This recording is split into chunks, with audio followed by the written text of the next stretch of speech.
Денацификация. Мы не можем приходить к людям и говорить им, что мы за вас, вы остаетесь украинцами. Мы должны рерусифицировать эту территорию. Это должна быть наша цель. Может быть, мы сразу это не сделаем.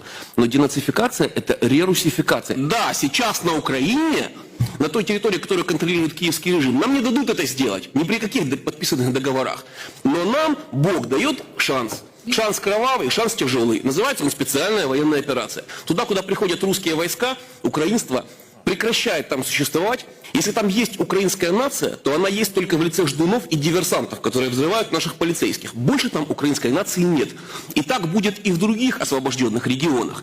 Те, кто не хочет прекращать существование украинской нации, они погибнут или уедут. А те, кто останутся, это тот пластический материал, тот генетический наш материал, с которым мы будем работать. История показывает, что украинство обратимо. Я лично людей деукраинизировал. Самый младший участник отряда в Славянске, Андрей Савельев, автор книги «Война в 16 из кадетов и диверсантов», это мой воспитанник, киевлянин. Я ему давал правильные книги. Он перестал быть украинским школьником и стал русским солдатом. Приходим на бывшую Украину и занимаемся деукраинизацией и русификацией. Ну что, друзья, вы тоже удивлены тем словам, что сейчас прозвучали на видео? Я, если честно, когда первый раз услышал их, я был в шоке. Да, конечно, я раньше слышал тоже множество подобных высказываний, но вот так вот здесь прямо и открыто от человека, который прямо открыто говорит, что они будут убивать тех, кто не захочет стать русскими на территории Украины, меня, если честно, это очень сильно удивило и возмутило.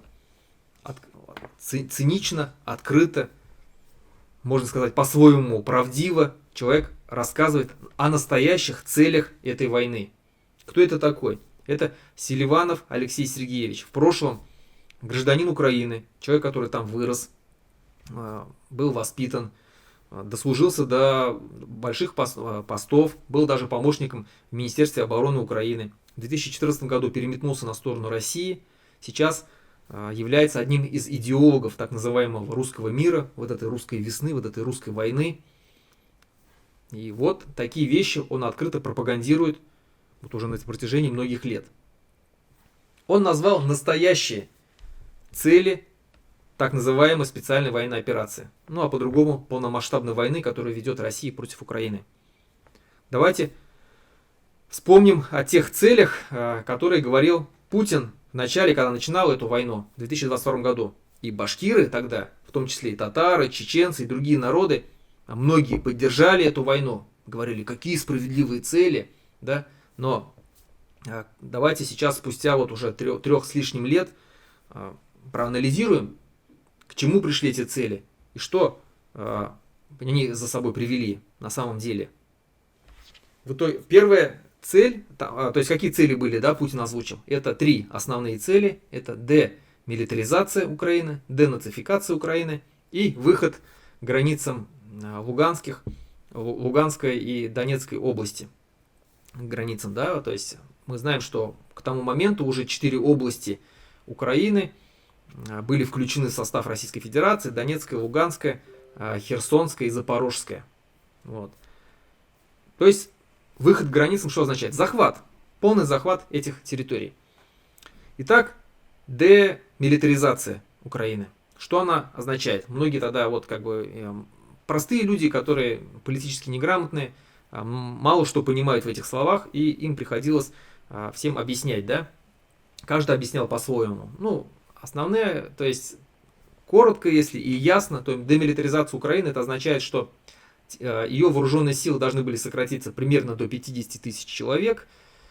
На территории Украины не должно было размещаться никаких ракетных комплексов натовских, и сама Украина не должна была стремиться вступить в НАТО. Вот основные цели. Итак, что мы на сегодняшний момент имеем? Да, на сегодняшний момент Украину пока не берут в НАТО. Возможно, и не возьмут. Но вооруженные силы Украины сегодня достигают 1 миллиона с лишним человек. Это опытная армия, которая имеет большой боевой опыт, сильнейшая армия на территории Европы. И получается, что ровно наоборот получилось у Путина. Что касается ракетных комплексов и вообще вооружения НАТО, то мы знаем, что на сегодняшний момент на территории Украины, в вооруженных силах Украины, огромное количество вооружения натовского. Это и Абрамсы, это и самолеты F-16, это и Патриот, да, ракетные комплексы. Все есть. А начинала Украина с чего? С одними джавелинами встречала российские танки.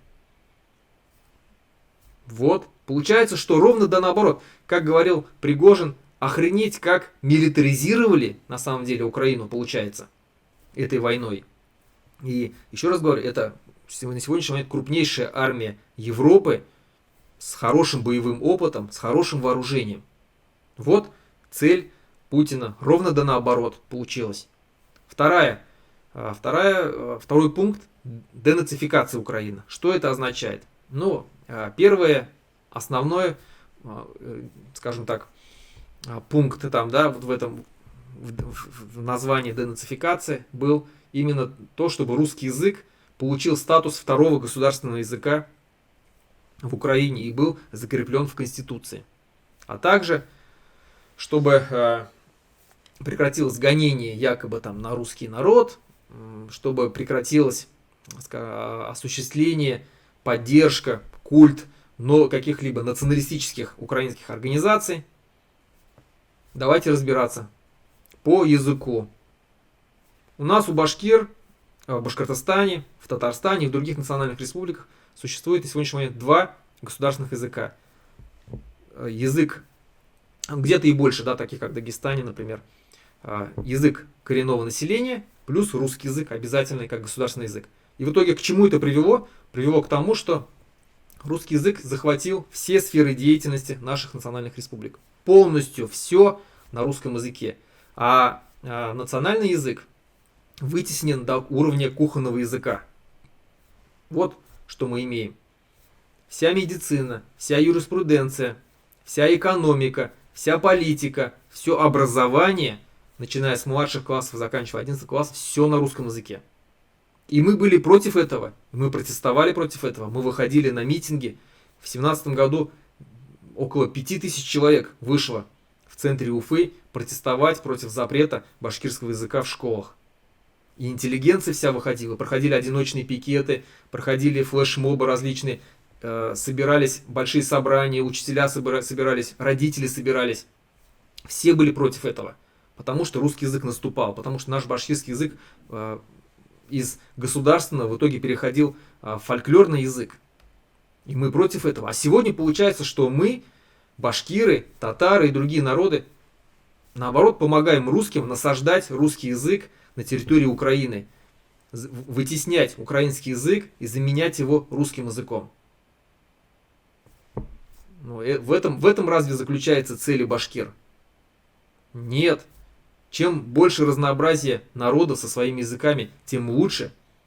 Чем меньше давления русского языка, тем лучше. Не в этом ли разве цели настоящего башкира? Чтобы у нас в Башкортостане башкирский язык был равноправный русскому. Чтобы у нас было образование на башкирском языке. Чтобы у нас во всех сферах можно было получить обслуживание на башкирском языке. Но этого же нету. Насаждение русского языка, сильнейшее насаждение, ассимиляция, русификация башкир идет. То же самое происходит и в Украине. Украина это даже не территория России. Это независимое государство, свободное государство. И там силой оружия насаждается русский язык. И заставляют его закрепить его в Конституции как второй государственный язык. Явно здесь никаких целей у башкир нету. Вот чтобы они это поддерживали. Теперь, что касается националистических организаций. На сегодняшний момент в Европе существуют националистические партии, которые, между прочим, поддерживает Путин.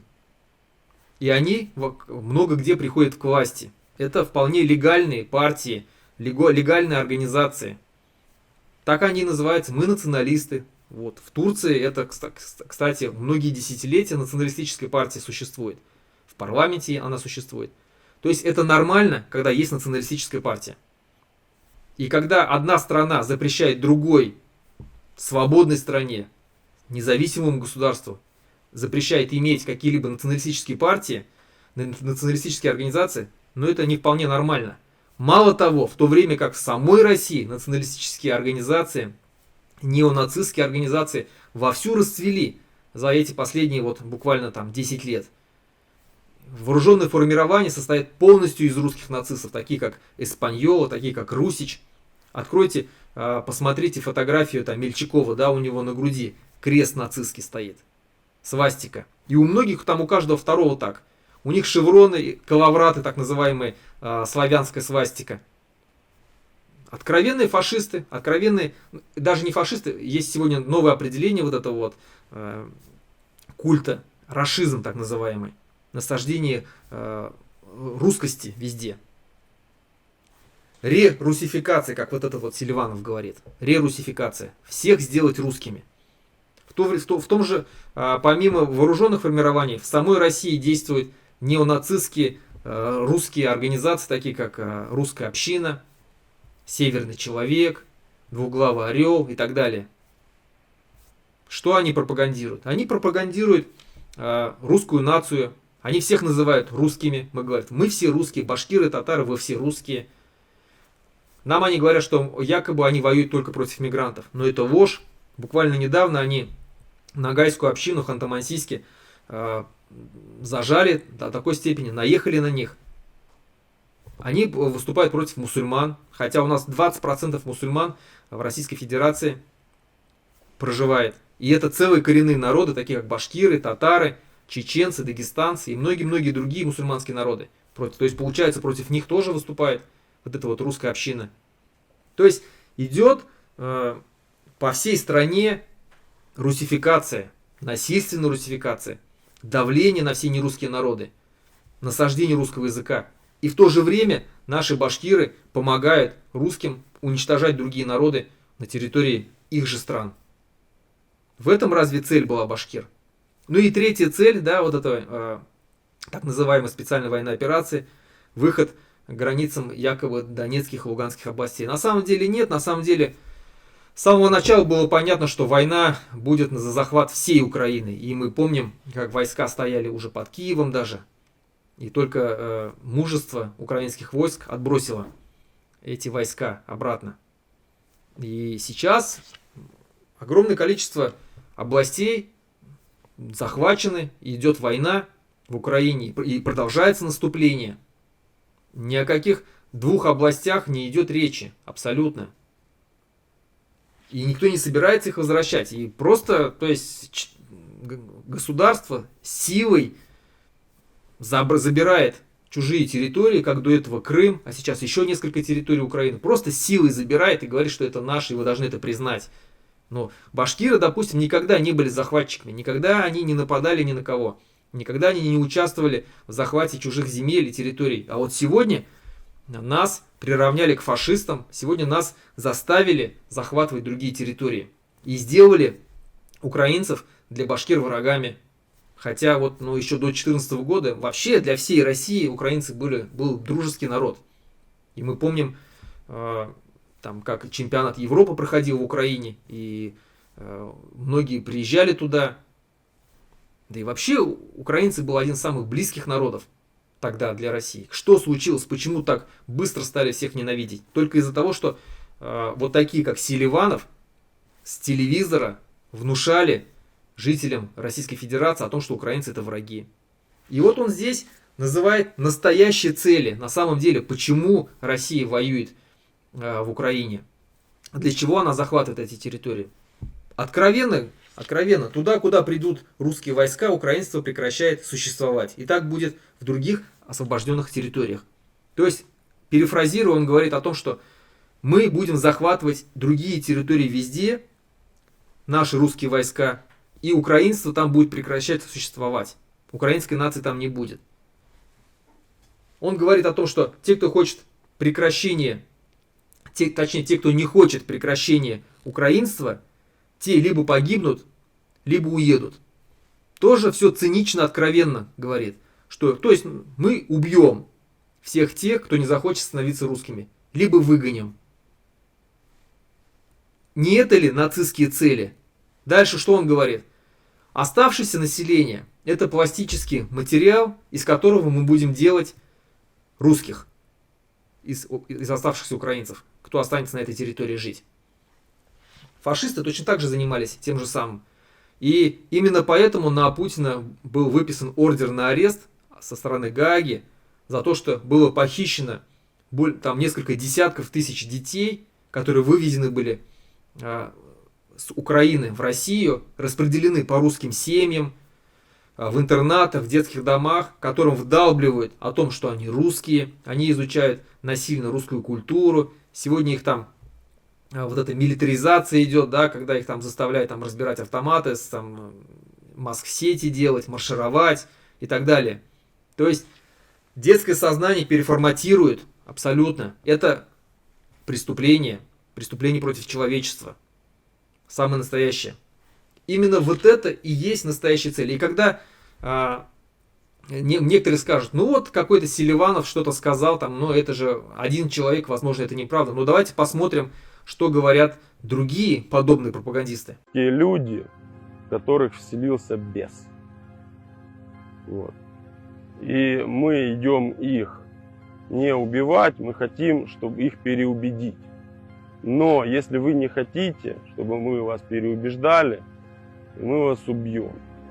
Убьем сколько нужно, убьем 1 миллион, 5 миллионов, хоть всех истребим. Убить не из чувства ненависти. Мы должны их убить из чувства любви к своим детям. На Украине болезнь так запущена, что уже никакими уговорами, переговорами, ничем там ничего это излечить невозможно. Там возможно только хирургия. Это нужно выжигать, уничтожать без всякого сомнения. Вот прям топить этих детей, топить. Ну, если надо, чтобы от Киева остались руины, и там стоял наш флаг сверху на этих руинах, я думаю, к этому надо прийти. Ну, нахрен уничтожить Киев. Согласен? Уничтожить Львов. Одессу зачем? Портовые города должны быть уничтожены, стерты с лица земли. Уничтожить к чертовой матери все живое в Харьковской области. Надо наращивать эти удары. Я абсолютно уверен в том, что это будет делаться в самое ближайшее время. И город Киев через неделю после отсутствия электричества заплывет в дерьме, извиняюсь за выражение. С явной угрозой эпидемии. А почему ты считаешь, что если Россия убьет, например, 2 миллиона носителей идеи, Украина вдруг замирится? Ну, у нее не будет выбора для начала. Как-то тихонечко там, с косыми взглядами. Кому-то, наверное, зубы прикладом выбьют. Кто не захочет жить с нами, причем активно, того пристрелят. В данном случае результат возможен только через моральный слом полностью этого хохлядского населения. Его надо сломать. Надо закрыть проект Украины как таковой. Раз и навсегда. Все, была? Нет. Либо мы закопаем это государство, либо те силы, которые Украину создали, попытаются закопать нас.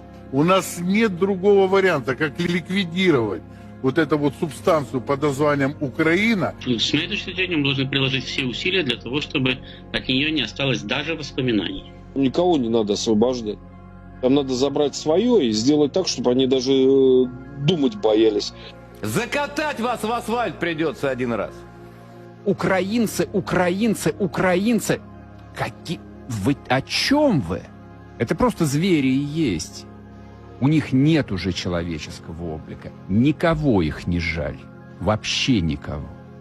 Мы или победим, или человечество. Вот мы видим, что многие то же самое говорят. Уничтожить, убить, захватить, сделать из украинцев русских и так далее. То есть мы, башкиры, сегодня помогаем русским, нацистам, самым настоящим, судя вот по этим словам, по всем, фашистам, рашистам, уничтожать другой народ, захватывать его территории,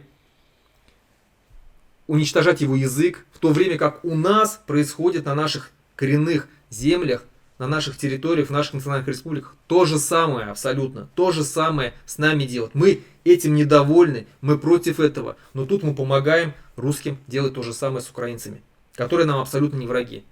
Задумайтесь еще раз, башкиртар, за что вы воюете. Действительно ли вы хотите вот этого вот? Действительно ли вам важно так сделать из украинцев русскими? Неужели в этом цель башкир?